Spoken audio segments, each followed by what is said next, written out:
Bueno, a ver, hacia finales del 2025, Bolivia, digamos que llegó a un punto de inflexión. Y por eso hoy vamos a desglosar lo que se ha llamado el Gran Reseteo Boliviano, que es un cambio radical que busca nada más y nada menos que redefinir por completo el futuro del país. ¿Y cómo empezó todo?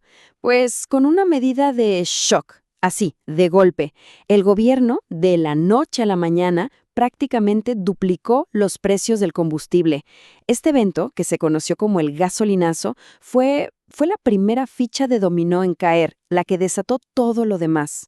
Para que nos hagamos una idea de la magnitud de esto, a ver, el diésel solito subió un 180%. O sea, esto no fue un simple ajuste, no, fue un verdadero terremoto económico, uno que anunciaba sin duda un cambio de era para Bolivia. Y esta frase de un experto, la verdad, lo resume a la perfección. Pensemos en el contexto. Meses y meses de escasez, filas interminables en las gasolineras. La gente estaba desesperada. La situación era tal que cualquier solución, por más dolorosa que pareciera, se veía mejor que seguir en esa parálisis total. Así que, ¿qué hizo el nuevo gobierno del presidente Rodrigo Paz? Bueno, decidió no andar con parches, nada de cambios graduales, no. Optó por lo que se conoce como una terapia de shock económico, o sea, una reestructuración total, de raíz. Y en esto, la verdad, muchos economistas coinciden. Estas medidas, sí, muy dolorosas, eran una cuenta pendiente. Era algo que se venía arrastrando. La administración anterior, pues, había pateado la lata para adelante, evitando enfrentar la crisis. Pero, como siempre pasa, la factura finalmente llegó. Ok, entonces, ¿en qué consiste este plan? Es una estrategia con 5 frentes. Vamos a verlos. Primero, sincerar el precio de los combustibles. ¿Para qué? Para frenar ese gasto fiscal desbordado. Segundo, liberar las exportaciones, clave para que empiecen a entrar dólares al país. Tercero, bajar aranceles a las importaciones, buscando modernizar la industria. Y por último, 2 puntos juntos, reducir el tamaño del Estado y, a la vez, incentivar a los nuevos empresarios. Todo esto para reactivar la tan necesaria inversión privada. Pero la gran pregunta es, ¿cómo se llegó a este punto? ¿Qué fue lo que pasó? Vamos a hacerle, por así decirlo, una autopsia a esta crisis. Analicemos su anatomía. Primer factor, una inflación galopante, con una proyección que superaba el 20%.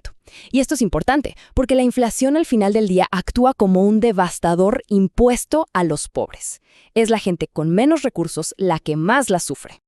¿Y de dónde venía esa inflación?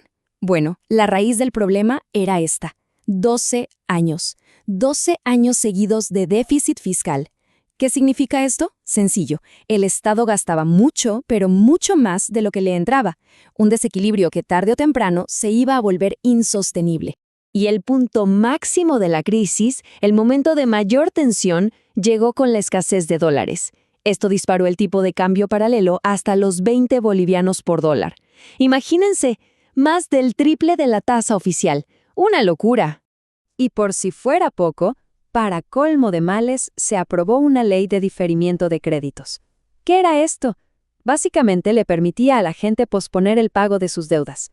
¿Suena bien, no? Pues no. En la práctica, esto fue como jalarle el freno de mano a toda la economía. Congeló por completo el flujo de dinero. Ahora, es súper interesante ver que el impacto de esta subida del combustible no le pegó igual a todo el mundo.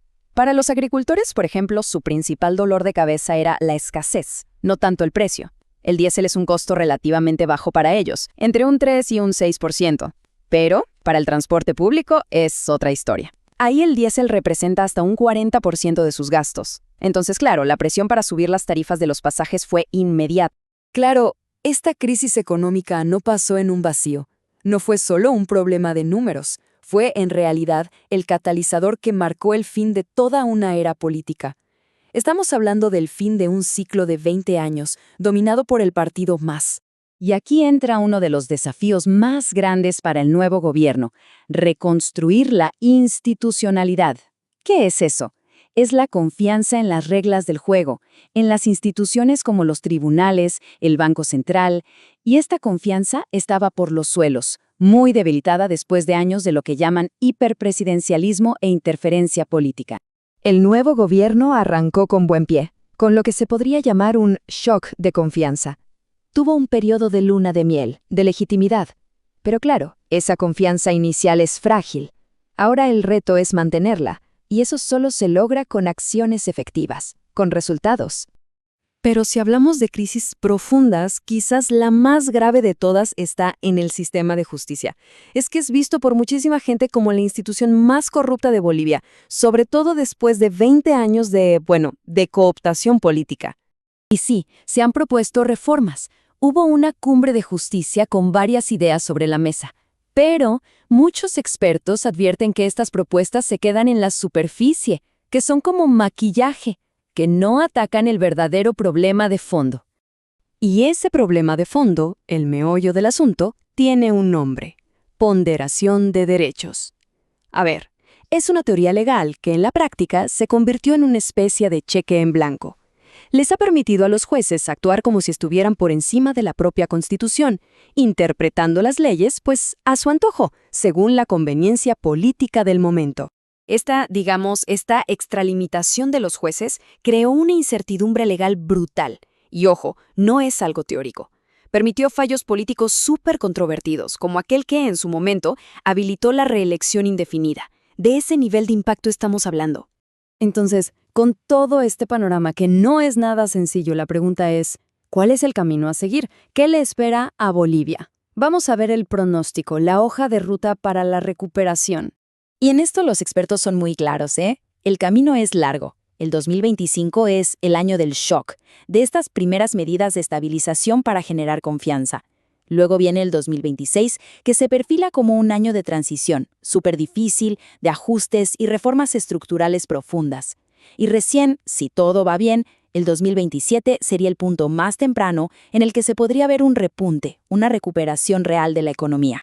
La conclusión, al final, parece ser bastante clara. Para que haya una recuperación de verdad, sostenible, el Estado tiene que volverse más eficiente. Tiene que, como dice la frase, adelgazar, dejar de ser el único motor de la economía. La clave, según esta visión, estará en darle espacio al sector privado para que sea el que realmente impulse el crecimiento. Bolivia, entonces, ha empezado a tomarse una medicina, y una muy, muy amarga.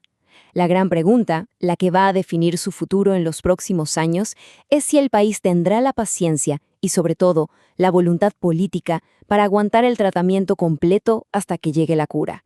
El reseteo, sin duda, ya ha comenzado.